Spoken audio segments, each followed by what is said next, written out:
These are very serious allegations against the Russians. What reaction has there been so far? Good morning.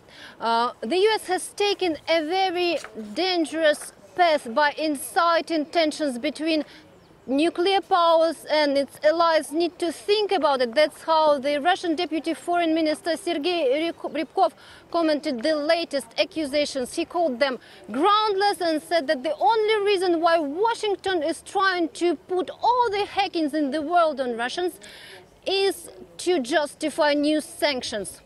It is an act of staged propaganda campaign. That's how the Russian Foreign Ministry commented the accusations coming from the Netherlands in its statement, and it outlined that the data about the 4 expelled Russians came only 6 months after it had happened, and it thinks that it is linked with the OPCW session scheduled for next week, where the Western powers will try to empower the chemical watchdog. The right to blame those who are responsible for chemical attacks, and Russia strongly opposes that. So that's the Russian official response. What about the media in Russia? Is there any difference in their reaction?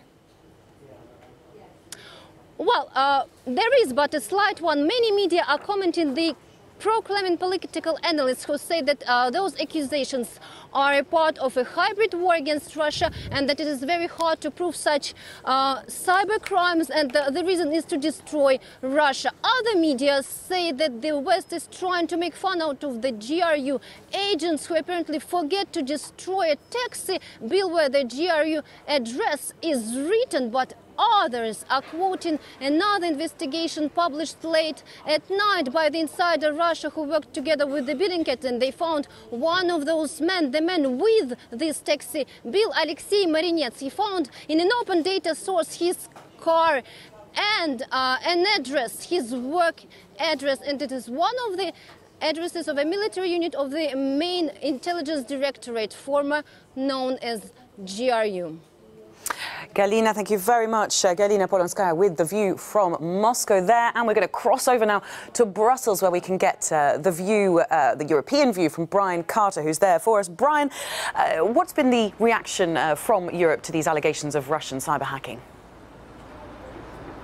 Good morning, Belle. Well, the EU officials were very quick to react to these allegations. The Presidents Tusk and Juncker and Chief Diplomat Federica Mogherini wrote a joint statement in which they said that these actions were, I quote, aggressive acts which undermine international law and international institutions. And they also added that cybersecurity will be discussed at the next EU Council meeting here in Brussels in less than 2 weeks. And as you know, these revelations yesterday came just as the NATO defense ministers were meeting here in Brussels at the NATO headquarters. And we heard some very strong words by different officials. For example, the UK Defense Secretary said that Russia was a pariah state.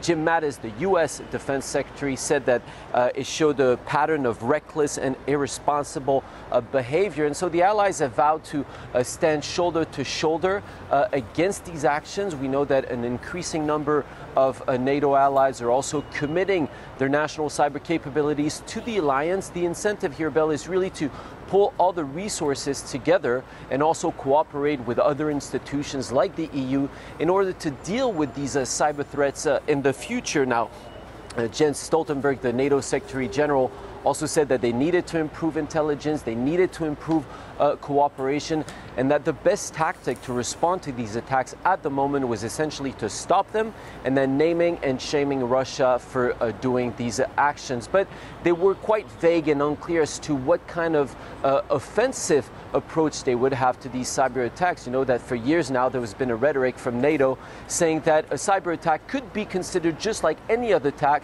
and thus trigger the collective defense clause. But at the moment that does not seem to be the approach taken by NATO, and they haven't really specified how important an attack would need to be before it triggers a collective attack from NATO.